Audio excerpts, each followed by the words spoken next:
عزیزو، یہ آیت گرے ہوئوں کو سنبھالتی، ہلاکت کی طرف جانے والوں کو نئی زندگی عطا کرتی ہے اور مردہ زندگیوں کو تازگی بخشتی ہے، بلکہ بہت سی زندگیوں کو خوف، دہشت اور ڈر کی اس لعنت سے آزاد کرتی ہے جس میں شیطان انہیں مبتلا کرتا چلا جاتا ہے۔ زبور 23 اور اس کی 4 آیت۔ داؤد پر یہ مکاشفہ روح القدس کے وسیلہ سے کھولا گیا تھا، اس لیے وہ کہتا ہے کہ بلکہ ہوا موت کے سایہ کی وادی میں سے میرا گزر ہو، میں کسی بلا سے نہیں ڈروں گا کیونکہ تو میرے ساتھ ہے۔ خداوند پاک خدا ہمیشہ اپنے بیٹے بیٹیوں کے ساتھ ہوتے ہیں، ان کو وہ سر بلند کرتے ہیں اور انہیں کبھی بھی گرنے نہیں دیتے، ہمیں برکت کی نئی اونچائیوں پر قائم کرتے ہیں، اور وہ پاک ہستی ہمیشہ یہی چاہتی ہے کہ ہم زندگی کے ہر لمحے سے لطف اندوز ہوں۔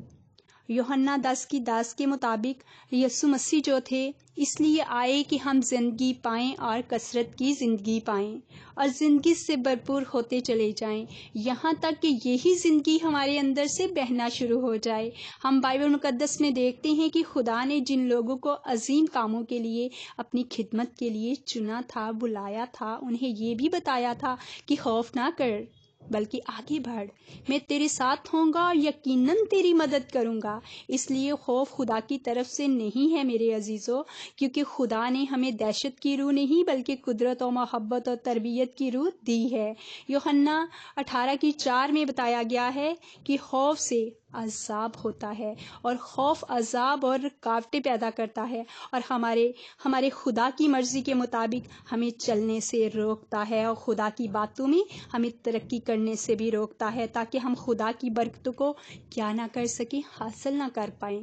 جب ہماری زندگیوں میں خوف آ جاتا ہے تو ابلیس اس خوف کی روح کو استعمال کرتا ہے اور ہماری زندگیوں کی ڈھیروں خوشیوں کو چھین لیتا ہے۔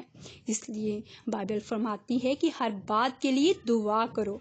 خداوند پاک خدا چاہتے ہیں کہ ہم ایسے سکون سے دعا کریں جس سکون سے سانس لیتے ہیں۔ جب ہم سکون، تسلی اور اطمینان سے دعا کرتے ہیں تو ہم ایمان کا مظاہرہ کرتے ہیں، اور خدا چاہتا ہے کہ ہم ہر لمحہ اپنے ایمان کا مظاہرہ ہی کرتے رہیں اور ہمیشہ اس بات کے لیے تیار رہیں کہ جب خوف ہمارے دل اور دماغ پر دستک دینے کے لیے آئے تو ایمان وہاں موجود جواب دینے کے لیے تیار ہو۔ اور یہ بہت ہی نازک بات ہے، ایمان ہی واحد چیز ہے جس میں خوف پر غالب آنے کی قدرت و طاقت پائی جاتی ہے۔ خداوند پاک خدا ہم سب پر اپنا کرم کریں اور ہم خوف و دہشت کی روح سے آزاد ہو سکیں۔ God bless you all members. آمین۔ عزیزو،